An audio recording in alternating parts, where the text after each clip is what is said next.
In So the triad is Savikalpa not there. Samadhi, it is more like a duality. There is an object, which is I will talk about it in the next class. That object has got to be Bhagavan, Lord only. It cannot be any object. You cannot meditate on a laptop. You cannot meditate on this thing, some spoon, etc. Right? It has to be Ishvara should be involved in that meditation. Then only it becomes Dhyanam. So Dhyanam literally means for concentrating, but in the context of our Shastra scriptures, Dhyanam means meditating on Bhagavan. That is one aspect which we have to understand. So in Savikalpa Samadhi, you get absorbed in that Dhyanam, right? In Nirvikalpa Samadhi, even that object gets diluted or completely resolved. So you are in a state where it is almost like, a Nididhyasanam stage where you are absorbed in your own self. Nothing else exists for you. Almost touching on Advaita.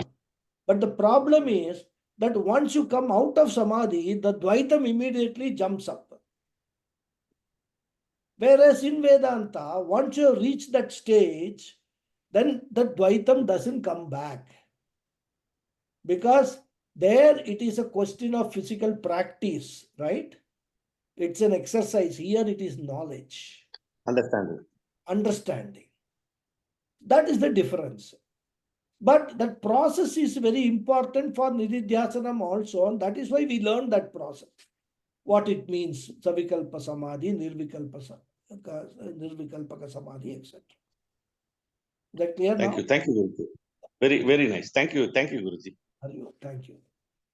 Yes, any other question? Guruji, namaste. Namaste. Lata here. Yeah, I can see you. So the moksha or the thing, it's a matter of knowledge at the intellectual level, right? And is it? I'm not talking about myself, but then about other yogis. Is it possible to reach that intellectual stage without having to go through systematically the Ashtanga Yoga, or one has to go through the Ashtanga Yoga to reach the moksha knowledge? See, as I said, if you divide Ashtanga Yoga into 3 parts,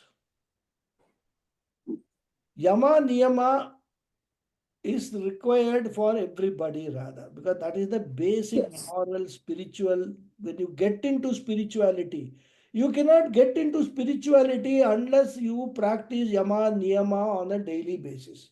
First stage. Then you get to, because what is the goal? Where do we actually say I have become a Jnani? What is the qualification that the Jnani needs to have to be called a Jnani, or for himself to realize he is a Jnani? That is the Nididhyasanam stage. Because Shravanam will give you the knowledge, right? But with that Shravanam alone, you cannot become moksha, you cannot get moksha. Mananam will give you doubtless knowledge. It will clear all your doubts and everything. Still, moksha is far away, right? You may understand everything very clear. I am Atma, I am this, there is all this mithya, everything you understand. But as I said, there is one thing, your past orientation, which is embedded in your subconscious mind, you cannot get rid of that easily. And Nididhyasanam is required for that only, in order to replace all the thoughts or the vasanas in the subconscious with a different set of vasanas in the subconscious about my real nature. So Nididhyasanam is required for that. So if you are to answer your question, Ashtanga Yoga, whether you call it Ashtanga Yoga and go through it systematically and all that or not, but for doing that Nididhyasanam effectively, successfully, all these principles or these sadhanas of Ashtanga Yoga are necessary. Whether you call it by the name Dhyanam or not doesn't matter. But that practice, that sadhana is necessary. Without that, you cannot do. And that is why Krishna is devoting one full chapter on that. I mean, if you can imagine, Krishna is now trying to condense the whole thing to in the battlefield. He has to be quick, right? But he chooses to devote one chapter for this.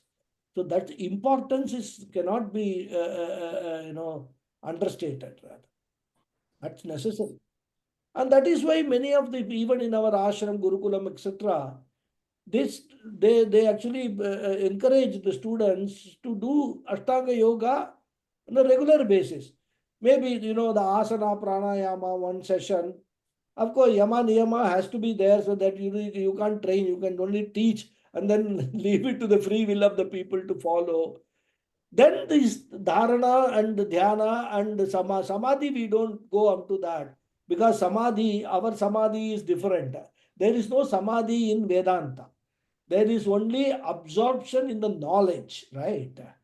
So you can keep your eyes open, you can do whatever you want to do with the full understanding what you are, changed personality. So there is no that samadhi, savikalpaka samadhi is not there, but you can practice savikalpaka samadhi in order to sort of firm up your understanding through nididhyasa. So that is also a useful practice only. So you have to go through all these things. Whether you call it yoga shastra, whatever it is, these are essence. Right. Okay. That's it. Can you just briefly tell me what exactly is Savikalpa Samadhi? That's whatever the object we are focusing on for meditation. It could be a mantra or God's form, or it could be Thought form, sound form, whatever it is, that you are getting into the stage of absorption. Because in Dhyanam, you have successfully now removed all the Vijatiya Pratyayas, right? Dhyanam is you are retained that one thought and you are repeating that thought. When you are repeating that thought, after some time, what happens? That thought starts getting embedded in your subconscious mind. Thought is still there, you are aware of the thought. But the absorption processes started taking place. You are forgetting where you are sitting, you are forgetting, all your environment, no other thought is coming in your mind. You are getting into Savikalpaka Samadhi, that is absorption process has started. Then once you're completely absorbed in that thought, then nothing else, culmination, that is Nirvikalpaka Samadhi. Nirvikalpa Samadhi. And Yoga Shastra talks about Savikalpaka Samadhi, not Nirvikalpa. Of course, some of the Acharyas, they extend it these days, in their talk, they talk about Nirvikalpa Samadhi also. But that is the goal from Vedanta point of view also. That absorption is the goal in terms of practice, yogic practice. But in terms of Nididhyasanam, that is the goal. That absorption is a goal in what? In the knowledge. Not necessarily in one particular thought. In the knowledge of Vedanta, Upanishads. So that is why what we do is in Nididhyasanam, we recall all that we have learned. And for that, as I said, slokas are there, so many mantras are there. You recall those mantras, and then every time you sit, pick up some mantras, do the Nididhyasanam on that. This is a continuous process because every layer of your personality has to be changed. Identity has to be changed. That is important in Vedanta. Thank you. Dhanyawad. Hari Om. Thank you. Thank you. Namaskara, Guruji. Anjali here. Yeah, yes, Anjali ji. Yeah. Guruji, this Nirvikalpa Samadhi is the one, the person, he feels one with God, but that is for the time being, you are saying. It is for a temporary period. Whereas, for a Jnani who has realized that Aham Brahmasmi is one with God for forever, So he has already realized that state. Then for a jnani, is there any significance remains of samadhi? Nirvikalpa That's what I samadhi. said, we don't talk Mhm. about samadhi in Vedanta Shastra. Mhm. We talk about Nididhyasanam. Nididhyasanam also, to practice Nididhyasanam, the practice of samadhi is important, it's useful. Hmm. Because Nididhyasanam is not getting absorbed in a particular object or a particular thought. Nididhyasanam is getting absorbed or assimilating. That's why I use the word assimilating the knowledge that we have gained. For what purpose? For the purpose of living in that understanding, living in that assimilation hereafter. Till now, Okay. I have been leading a particular life. Hmm. I have been in a jail. So I had Hmm. to do so many things. I know the food is restricted. I have to eat only when the jail authorities will call, ring a bell, and all that kind of thing I have done. Now I have been released. I am free. I can do whatever I want. Right? So Nididhyasanam is that freedom that you get by disassociating or disidentifying yourself with the body, mind, sense objects. Hmm. For that, the practice of samadhi is useful. But you need Hmm. not practice the samadhi if you find that you can actually, without going through that, samadhi thought process and all, because there we are getting absorbed in a single thought. Hmm. Here, when you come to Advaita and Nididhyasanam, there is no Bhagavan also. There I said that it can be similar thoughts. Say Lord Krishna, you can see, Hmm. the thing in the head, Yes. or flute and butter, etc. That is Hmm. in Yoga Shastra Samadhi. Here, there is no Lord Krishna. Lord Krishna is Mithya in so far as Vedanta is Hmm. concerned. So you cannot Hmm. concentrate on, you cannot say that my Swarupam is Lord Krishna. You cannot say that. That is where Hmm. ISKCON people have gone wrong in interpreting the Upanishads. Hmm. They talk about Krishna consciousness, right? There is nothing Yes. called Krishna consciousness, there is only consciousness. Whether it's Yes. Krishna's consciousness or Ganapathy consciousness, there is This only one. one Yeah. This is one. consciousness. Yeah. That is where ISKCON people have gone wrong. I would Hmm. not say gone wrong, they have not completely understood. Interpreted correctly. Yeah, they have not reached the highest point of Vedanta. Hmm. So all this we have to Okay. understand.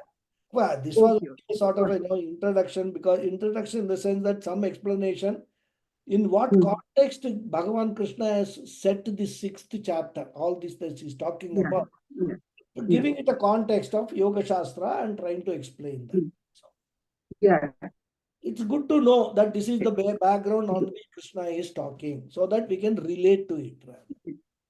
Yes. Next slokas and all are going to be like Thank that you. in that on that dharana, dhyana, and samadhi only. Okay. Hmm. Okay. Yes, Hariji, what is your supplementary question? This is in connection with what Lataji was asking. She made a statement, the moksha is an intellectual process. Does at the time of moksha, that state, does intellect at all exist? That is also because intellect also, when you are talking moksha, it is an infinite state where you are one in all and all in one. That the universe, Drik and Drikshya, the universe and the Atman, they become one, or they are one. That state where we are aware of that oneness. In that state, the intellect doesn't exist at all, is it not? Is my understanding? No. So far as a jnani is concerned, world exists, mind exists, Yeah, intellect yes. exists, but he negates the reality of all this existence. You must understand the subtle difference. Yeah, These yeah, are yeah, all there, but they are yeah, not, they are mithya. Understand? So far as a yeah. jnana is concerned, Uh, at the time of jnanam, in fact, I would not, because jnanam means moksha. There is nothing separate state called moksha. Once you gain the uh, knowledge of your real self, real identity of your real self, your Atma, once you have gained, completely assimilated the knowledge of Tattvamasi or Aham Brahmasmi, then nothing else exists for him. Everything else, including the intellect, exists as an appearance. It is there, but he has no identification with that. he doesn't identify with the pot, only clay. The Nothing. clay is the, He only identifies him. That there is nothing to identify. I am alone. I am the only one reality. There is nothing else to identify. Well, identify, you require two things, right? yeah. There is no second thing. I am Advaita. So everything exists. If we But take for pot appearance. and clay, if we take pot and clay, it's that I don't see pot, but I see only clay. No, I see pot, I see clay both. And I say that both of them are mithya. Okay. I see everything. It is not that I am by getting jnanam, the whole world. That is the difference between dream world and the waking world. As I explained earlier also. In dream world, when you become a waker, the dream world Yeah. vanishes. Yeah. Correct?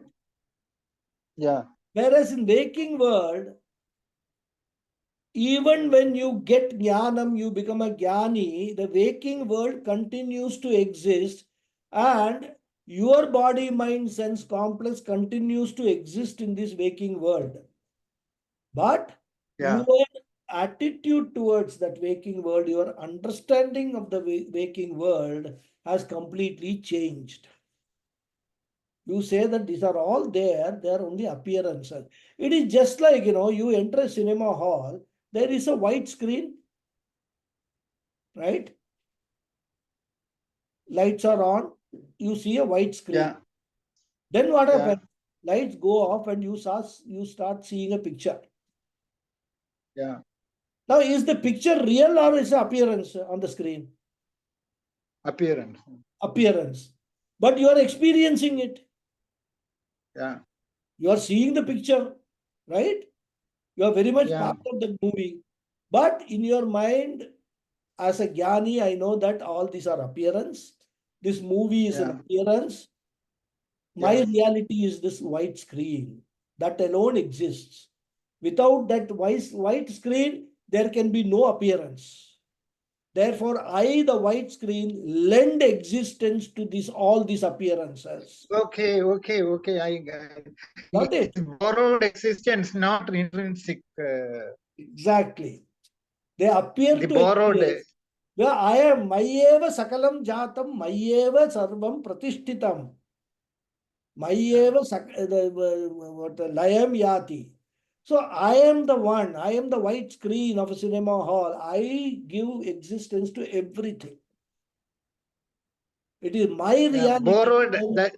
I am lending to everything and they appear real. That knowledge is Okay. what is moksha. Yeah. That is the borrowed existence. That it is not intrinsic. It is not intrinsic, borrowed existence. Mithya means does not have independent existence. That is the definition of mithya. Mithya does not mean false. Mithya means it Okay. does not have independent existence. It has got borrowed existence. And whom it is borrowing from me. From the There is self. no other thing in my view, in my understanding, for that to borrow. Only I have to lend existence. So they all appear to me. Yeah. That's all. That's the understanding of a jnani. So what happens? Moksha is what? not being troubled by all this world, right? Today, what's our problem? Oh, this is there, that is there. All these things are troubling me, creating intellectual samsara, creating emotional samsara, all that. Once you negate this entire universe, the entire creation, there is no creation to disturb me in any way. I am moksha purusha. So that is what is the freedom. Freedom from all these entanglements which we have created because of our ignorance with the world and relations, etc. That is moksha. Is that clear now? Yeah. Good. Any other question? Thank you. Thank you. So we'll close the session. Continue next week. Hari Om. Okay. Thank you. Hari Om.